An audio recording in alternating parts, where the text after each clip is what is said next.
Hace unos días una madre fue condenada a prisión permanente revisable por quitarle la vida a su hija de tan solo 4 años.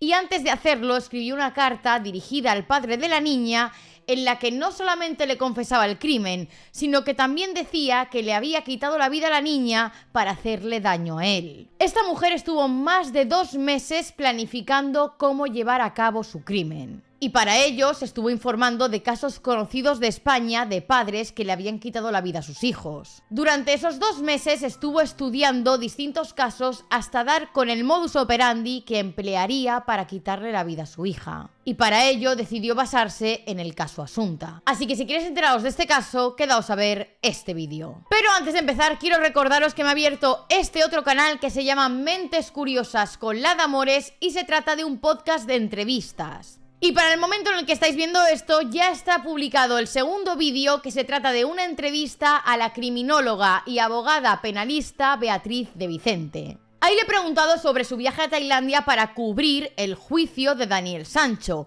y además también le he preguntado sobre la conversación que mantuvo con él. Y como podéis ver en el título, también le he preguntado por el perfil de las mujeres asesinas y en concreto hablamos del caso del que voy a hablaros hoy, del de Cristina y su hija Yaiza de 4 años. Así que si no queréis perderos nada de mi contenido, no olvidéis suscribiros aquí y darle a la campanita en la opción de todas para que YouTube siempre os notifique cuando subo vídeo. Y ahora sí, vamos con el vídeo. Cristina y Sergio empezaron su relación de pareja cuando tenían 18 años y con el tiempo compraron un piso y se fueron a vivir juntos. Hasta que llegó un día en el que Sergio descubrió que Cristina le había sido infiel y por eso él decidió cortar la relación. Por esto decidieron poner en alquiler el piso que tenían en común. Pero los contratos de alquiler tienen una duración de 5 años, así que cuando los inquilinos que estaban alquilados tenían que abandonar el piso, Sergio y Cristina quedaron para hablar sobre qué hacer ahora con esa vivienda. Pero en esa conversación no solamente hablaron del piso, sino que Cristina le propone a Sergio retomar la relación. Sergio finalmente acepta y le da una segunda oportunidad a Cristina. Y deciden irse a vivir juntos de nuevo a ese piso que tenían, ya que ya no estaba alquilado. Sergio, que ha testificado en el juicio, ha explicado que cuando volvieron, al principio todo era maravilloso. Y que al poco tiempo de volver juntos, tuvieron a su hija Yaiza. Pero que cuando nació la niña, la personalidad manipuladora, retorcida y narcisista de Cristina volvió a salir a la luz.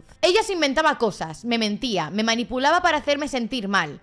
Y tú piensas, a lo mejor la gente cambia, pero vi que no. Cuando nació nuestra hija, volvió ese carácter oscuro suyo que ella tiene. Resulta que Cristina volvió a serle infiel a Sergio con el mismo chico con el que lo había sido años atrás. Es por esto que cuando la niña tenía 2 años, Sergio decide dejar la relación de forma definitiva. Por lo que para el momento de los hechos, los dos estaban separados y tenían la custodia compartida de la niña en semanas alternas. Es decir, la niña pasaba una semana con la madre y la semana siguiente con el padre. El asesinato de Yaiza ocurre el 31 de mayo de 2021, pero como os mencionaba en la introducción, Cristina llevaba meses planificándolo. Desde que Sergio la dejó, Cristina había intentado retomar la relación con él en múltiples ocasiones, pero él siempre se negaba. Es cuando Cristina se entera de que Sergio ha rehecho su vida y tiene una nueva pareja, cuando ella decide comenzar a planificar el crimen, y así lo revela el historial de búsqueda de internet de Cristina. Según los expertos que testificaron en el juicio, el historial de búsquedas de internet de Cristina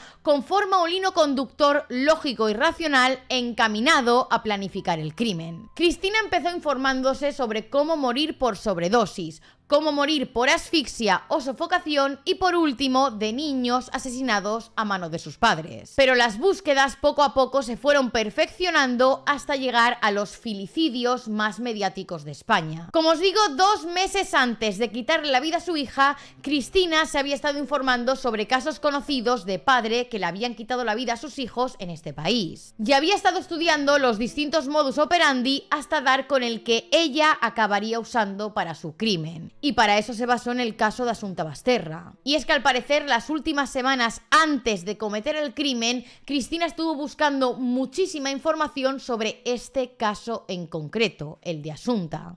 Así que Cristina decidió que la mejor manera de llevar a cabo su crimen era suministrarle a su hija lorazepam y después asfixiarla por sofocación, al igual que hicieron con Assumpta, sus padres. Pero 3 días antes de cometer el crimen, Cristina hace un último intento por volver con Sergio. Para intentar convencerlo, quedó con él y para manipularle emocionalmente se inventó que tenía cáncer de útero. Pero Sergio llevaba años aguantando sus mentiras y manipulaciones, así que no la creyó. Y no quiso volver con ella porque él ya había rehecho su vida. Es por esto, por la negativa de Sergio a retomar la relación, cuando Cristina finalmente decide que va a poner en marcha el crimen que lleva meses planificando. Aquel día era el domingo 31 de mayo de 2021. Yaiza estaba con su madre porque esa semana, por la custodia compartida, le tocaba a ella tenerla. En la misma casa vivían Cristina, su hija Yaiza, y Conchi, la madre de Cristina y abuela materna de Yaiza. Esa tarde Cristina fue con la niña al parque y al volver le dijo a su abuela que no hiciera la cena porque ella se iba a llevar a la niña a comer una hamburguesa. Conchi, la abuela, se quedó en casa y no las acompañó al restaurante. Cristina y Yaiza volvieron a casa sobre las 11 de la noche y por lo que cuenta la abuela, en ese momento la niña ya estaba medio dormida. Así que se cree que Cristina le dio los 2 lorazepanes a su hija antes de volver a casa de esa cena. Después, madre e hija se fueron a la habitación a dormir. Y a la mañana siguiente, Yaiza no despertó. Aunque la niña estaba inconsciente y todavía seguía con vida. Por esto Cristina, al comprobar que su hija todavía respiraba, le puso una bolsa de plástico en la cabeza y acabó con su vida. Después de esto, Cristina llamó al colegio de la niña y les informó que la pequeña no podría ir a clase ese día porque estaba enferma. Además, también llamó a su propio trabajo para informar de que ella tampoco acudiría. Con la niña ya fallecida, Cristina salió para sacar al perro y al volver se tomó los lorazepanes que había preparado para ella con la intención de también quitarse la vida. Para este momento ya era lunes y según el acuerdo de custodia compartida que tenían, aquel día Cristina tenía que llevar a la niña al colegio y luego por la tarde sería Sergio quien la recogería. Lo que ocurre es que cuando Sergio llega al colegio de la niña sobre las 5:30 de la tarde para recogerla, la profesora le dice que Yaiza no ha ido a clase. Al parecer no era la primera vez que Cristina hacía algo para impedir que Sergio se llevara a la niña los días que tenía él asignados. Así que Sergio decide llamar a Conchi, la abuela de la niña, para ver si sabe dónde están Yaiza y Cristina. En ese momento Conchi estaba en el trabajo y ella pensaba que Cristina había llevado por la mañana a la niña al colegio. Así que la mujer salió del trabajo y fue corriendo a casa a ver si había ocurrido algo. Entré en la casa, entré en la habitación, la persiana estaba bajada. Encendí la luz y les pregunté, ¿qué hacéis durmiendo? Vi que Yaiza tenía marcas en el cuello, estaba morada. No vi nada más. Me acerqué a Cristina y le grité, hija de puta, ¿qué has hecho? Empecé a dar golpes a todo. Lloré y grité como una loca. Y no paraba de preguntar, ¿por qué me has hecho esto? ¿Por qué? Quiero mencionar que aunque Conchi vivía con ellas en la misma casa, esta mujer no tenía ni idea de lo que Cristina había hecho. Dormían en habitaciones distintas y aquella mañana Conchi se levantó muy temprano para ir a trabajar. La mujer cuando se levantó desayunó sola y se fue de casa pensando que Cristina y Yaiza todavía dormían en la habitación. El caso es que cuando Conchi llega y descubre la escena, inmediatamente llama a emergencias. Y cuando los sanitarios llegaron, al principio pensaban que las dos habían fallecido. Pero los Mossos de Escuadra que custodiaban los cadáveres les avisaron de que habían oído ruidos. Es entonces cuando se percataron de que Cristina aún seguía con vida, aunque por desgracia para la pequeña Yaiza ya era tarde. La propia Conchi ha declarado en el juicio en contra de su hija y ha dicho lo siguiente: ese día murió mi angelito y aunque Cristina sea mi hija y esté viva, también murió para mí. La odio. Cuando se dieron cuenta de que Cristina aún seguía con vida, la trasladaron al hospital Moisés Broggi. Y fue a 2 enfermeras de ese hospital a quienes Cristina les confesó el crimen que había cometido. Y estas 2 enfermeras también han testificado en el juicio. Durante la noche estuvo semi-inconsciente y muy grave, pero a medida que fue pasando la noche fue recuperando la conciencia. Antes de entrar ya vimos que estaba más despierta y fingía estar inconsciente. Abrió los ojos, nos vio vio a la policía y volvió a cerrar los ojos. Entonces empezamos a hablarle y nos fue contestando. Vimos un tatuaje que llevaba con el nombre de Yaiza y nos dijo que era el nombre de su hija de 4 años. En ese momento las enfermeras le preguntaron a Cristina que dónde estaba la niña. Y Cristina les respondió textualmente que la niña no estaba, que la había matado. Y les confesó que le había dado 2 pastillas y que luego la había ahogado con una bolsa. Le preguntamos el por qué y nos dijo que la niña le había dicho que le gustaba más estar en la otra casa, en la casa de su padre. Como os he comentado en la introducción, algo relevante de este caso es que estaba concienzudamente planificado. Sobre la cómoda de la habitación, Cristina había dejado varios sobres. 2 de estos sobres estaban dirigidos a su madre. Uno de ellos tenía unos 7.000 euros en efectivo, además de una tarjeta Visa y su número de PIN, para que pudiera sacar su madre el resto de dinero que había en esa cuenta. Y el otro sobre, que también iba dirigido a su madre, era una nota en la que le pedía perdón por lo que había hecho y le decía lo siguiente: no estés triste porque sé que no hubieras visto a la niña igualmente. Por todo lo que me ha hecho Sergio y por venganza hacia él, me llevo a mi hija conmigo, porque igualmente, conociéndolo, no os iba a dejar verla nunca. Había otra carta que era un sobre dirigido a su padre, al padre de Cristina. Para mi padre con cariño, espero que puedas perdonarme. Yaiza te cuidará desde el cielo porque será el ángel de la guarda que te guiará. Perdóname por llevarme a mi hija conmigo. Quédate con mi coche. Además, dentro de esta carta había dejado las llaves del coche y la documentación del vehículo para que su padre pudiera quedárselo, y para eso ella misma había hecho previamente el cambio de nombre. Además de que también le había añadido los papeles como que estaba pasada a la ITV. Y por último había una carta dirigida al padre de Yaiza. En el sobre tenía escrito: para Sergio, el culpable de todo esto, gracias. Y en su interior la carta decía lo siguiente: hola Sergio, mira lo que me has hecho hacer. Tú y el resto de tu familia, que me maltratasteis psicológicamente desde que nació mi hija, y por eso me fui de lo que era mi casa, mi hogar. Si hubieras sido un padre normal, todo esto nunca hubiera pasado y estaríamos juntos y hasta hubiéramos aumentado la familia seguro. Pero ahora haz tú lo que quieras con tu vida, que a mi hija me la llevo conmigo, que para eso la he parido yo. Y no te la vas a quedar tú, ella y yo estaremos en un sitio mejor. Eso sí, la última palabra la tienes tú. Decidir si la entierras o la incineras es cosa tuya. Como siempre has pensado que era solo tuya y de tu familia. Aquí tienes lo que te mereces, porque has hecho que me quite la vida y sé que te alegrarás de mi muerte, pero vas a llorar la muerte de mi hija, de tu hija Yaiza. Si me hubieras firmado el empadronamiento para que fuera mi hija a mi colegio, nada de esto tampoco hubiera pasado. Cuando fui un día para que firmaras y no lo hiciste, por eso me fui, pero si hubieras firmado, hubiera roto el papel y me hubiera quedado y te iba a decir de volver a intentarlo y hacer las cosas bien, pero estabas tan cegado con tu puta familia. No te preocupes, mi princesa estará muy bien con su madre, gracias. Intenté volver contigo para que tu hija no estuviera con otra tía, y no puedo consentir que esté con otra, ni hablar. No pienso permitir que te quedes con mi princesa. Suerte y gracias por conseguir que mate a tu hija. Ah, y aquel día en el que te dije que estaba enferma y ni un abrazo me quisiste dar, que tan poco corazón tienes. Ahora te quedas sin tu hija y me la llevo conmigo, que para eso la he parido yo. Ojalá no hubiera vuelto contigo porque cambiaste desde incluso antes de nacer nuestra hija. No querrías que estuviera en casa de su bisabuela, sin vergüenza. Finalmente el juicio comenzó el 13 de mayo de este mismo año. El fiscal y los abogados del padre de Yaiza solicitaban para Cristina la prisión permanente revisable, que es lo más parecido que tenemos en España a la cadena perpetua. La prisión permanente revisable solo se puede poner en aquellos delitos que sean considerados especialmente graves, como es el caso, ya que se trata del asesinato a una persona que tenga menos de 16 años, y Yaiza solo tenía 4 años. Pero por otra parte, las abogadas de Cristina pedían que la absolvieran del delito, es decir, que no tuviera una condena, o que en el caso de que la llegaran a condenar, que le pusieran una pena menor que la prisión permanente revisable. Para decir esto se basaban en que, según la defensa, Cristina había cometido el crimen por un trastorno mental transitorio. Es decir, que según sus abogadas, en el momento de cometer el crimen, Cristina no era consciente de lo que estaba haciendo. Cristina tenía un único objetivo: acabar con su vida. Ella era su propio blanco. Estaba en un límite donde no había marcha atrás. No encontraba salida posible en su situación, que ella misma describió en las cartas a sus familiares como un infierno.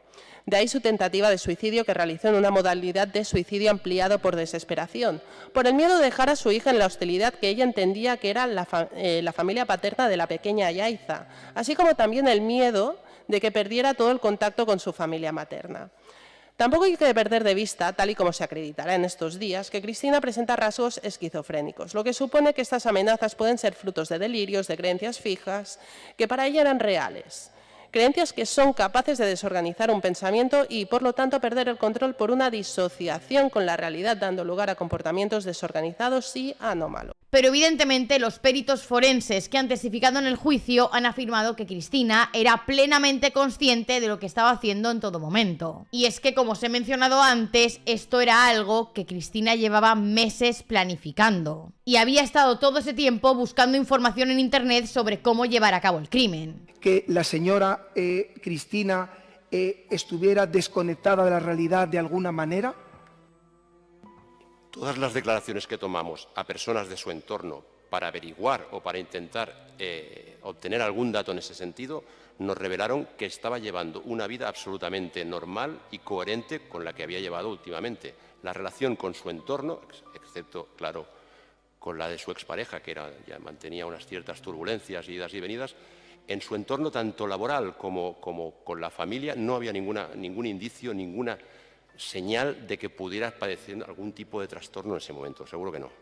Además, los agentes de policía que inspeccionaron el piso también han declarado en el juicio y aseguraron que Cristina tenía todo muy pensado. El escenario del crimen fue minuciosamente preparado, cosa que por ejemplo se demuestra con las cartas manuscritas que Cristina había dejado sobre la cómoda. Y junto a estas notas, como os he mencionado, también había unos 7.000 euros en efectivo que Cristina había ido sacando con el tiempo poco a poco del banco. Además de documentación que demostraba que ella misma había hecho el cambio de nombre de su coche para dejarlo ya preparado a nombre del padre. E incluso le había pasado la ITV al vehículo. Y por último estaba la carta que Cristina había escrito a Sergio, al padre de Yaiza, en la que confesaba haber cometido el crimen como una forma para vengarse de él. Por todo esto, el jurado por unanimidad la ha declarado culpable del asesinato de su hija con el agravante de parentesco y se le ha condenado a la prisión permanente revisable. Además, se le imponen 10 años de orden de alejamiento de 1 kilómetro respecto a su exmarido Sergio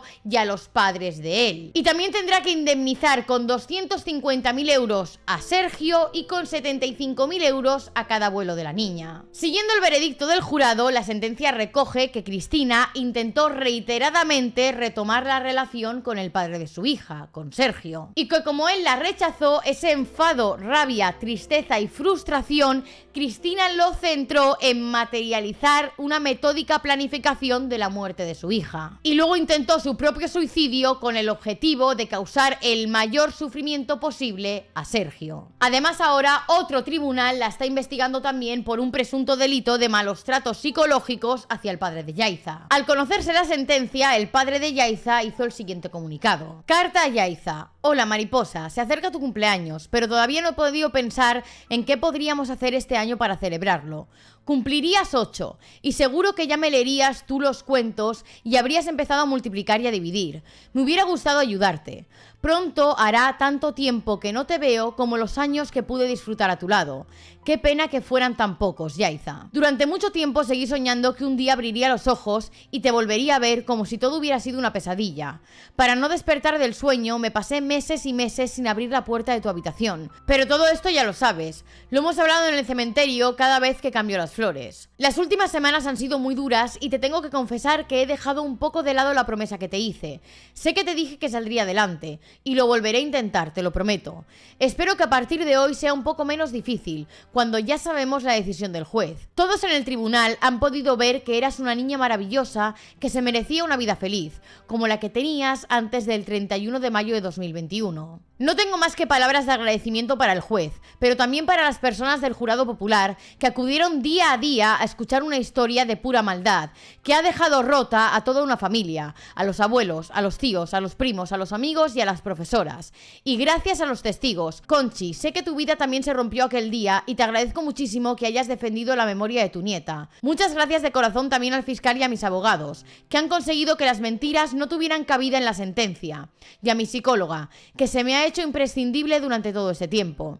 Se ha hecho justicia, aunque la justicia nunca nos devolverá a Yaiza. Nunca te olvidaré, mariposa, Sergio, papá de Yaiza. Lo cierto es que si vivís en España habréis escuchado muy pocas noticias sobre este caso. Y es que casi ningún medio habló cuando sucedió, casi ningún medio habló cuando comenzó el juicio y casi ningún medio se ha hecho eco de la sentencia. Y los pocos medios que hablan de este caso lo hacen para preguntarse si esto en España sería considerado violencia vicaria o no. Para que entendáis esto mejor, la violencia vicaria es hacer sufrir a una persona haciéndole daño a alguien a quien esa persona quiere. Y esto es algo que hablé en el podcast con Beatriz de Vicente cuando comentamos este caso.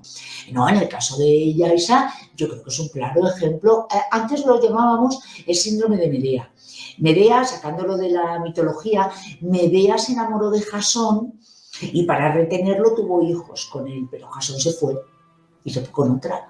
Y Medea, llena de ira, mató a los hijos para vengarse, porque además sabía que con esto, diríamos, es un castigo de por vida, y además los hijos le recordaban la frustración de no poder conservar el amor de su vida. Eso es lo que ahora se conoce como violencia vicaria, pero se puede ejercer con el hijo, con un abuelo, con un padre, con una mascota. Que ya ha habido ya casos hace no mucho de un tío muy cabrón que para hacer daño a la chica coge al pobre perrito y lo tira por la ventana. Entonces, en la violencia vicaria lo que haces, como se decía, el aprendizaje vicario es aquel en el que aprendes viendo. Pues en la violencia vicaria lo que haces es utilizar un ser querido, que puede ser el hijo, una mascota, un familiar, para dañar al otro. Y tanto lo puede hacer una madre sobre su hijo, como el padre sobre el hijo, como una pareja a otra. Entonces, no es tributaria exclusivamente de los varones. Sin embargo, en España parece que la violencia vicaria se considera un tipo de violencia de género. Por lo tanto, en este país se considera que las únicas personas que pueden ejercer la violencia vicaria son los padres cuando hacen daño a sus hijos para hacer sufrir a la madre. Y así lo pone en la página web de la Delegación del Gobierno contra la Violencia de Género. Dice, la violencia vicaria es una forma de violencia machista. Los hijos e hijas de las mujeres víctimas de violencia de género, así como las niñas y niñas menores de edad sujetos a tutela, guarda y custodia, son víctimas directas de este tipo de violencia, tal y como recoge desde el año 2015 la Ley Orgánica 1/2004 de 28 de diciembre, que es la Ley de Violencia de Género. Además, en ocasiones, estos y estas menores de edad son utilizados por el maltratador para hacer daño a la madre. Es decir, nos encontramos ante una forma de violencia vicaria. Un ejemplo claro de esto sería el caso de José Bretón, que le quitó la vida a sus 2 hijos para hacer daño a su exmujer. Y todos tenemos claro que José Bretón es un monstruo. Pero como explicaba Beatriz de Vicente, por desgracia, en la práctica los hombres no son los únicos que le quitan la vida a sus hijos para hacer daño a su expareja. Para que os hagáis una idea, en España hay 44 personas condenadas a prisión permanente revisable. 11 de ellas son mujeres, la última sería Cristina, que como hemos visto en este caso, ha sido condenada a prisión permanente revisable por quitarle la vida a su hija Yaiza. Pues bien, las 11 mujeres que están cumpliendo prisión permanente revisable es por haberle quitado la vida o bien a sus propios hijos, como en el caso que hemos visto hoy, o bien a los hijos de su pareja, como en el caso de Ana Julia Quezada. Y a excepción del caso de Ana Julia Quezada, el resto apenas ha salido en los medios de comunicación. Y si hablan de algunos de estos casos de madres asesinas, nunca se usa el término violencia vicaria. Por último, algo que me llama la atención es que, como os he comentado, el caso de Yaiza ocurrió el 31 de mayo de 2021. Y tan solo un mes antes de este caso, el 27 de abril de 2021, ocurrió otro caso muy parecido que sí que estuvieron cubriendo todos los medios de comunicación durante semanas. Un caso en el que, por desgracia, un monstruo había matado a sus 2 hijas. Un caso que llenaba horas y horas de programas en los medios de comunicación. Cientos de noticias siguiendo la última hora de la investigación de las pequeñas Ana y Olivia de Tenerife. ¿Cuál era la única diferencia con el caso de Yaiza? Que el monstruo de Ana y Olivia era el padre. Y como en este juicio dijo la propia abogada del padre de Yaiza, la maldad existe independientemente del género. Sí que tienen que tener en cuenta una cosa, y es que la maldad existe, por muy dura que nos pueda parecer. Y se da en hombres y en mujeres. Y la maldad no tiene sexo. Estamos muy acostumbrados y hemos visto últimamente, la verdad que es horroroso, casos muy similares, el caso de José Bretón, el caso de Tomás Jimeno, el señor que mató a las niñas, ¿no? y las arrojó al mar. Mire, los casos les he de decir que es prácticamente idéntico. Les pido que, por favor, el sexo, el género de la acusada no les despiste, porque la maldad existe y la maldad no tiene sexo. Y bueno, chicos, hasta aquí el vídeo de hoy. Espero que os haya gustado. Si es así, no olvidéis dejarme un like y suscribiros aquí abajito y decirme en comentarios cuál queréis que sea el próximo caso que traiga a este canal. Y nos vemos en el próximo vídeo.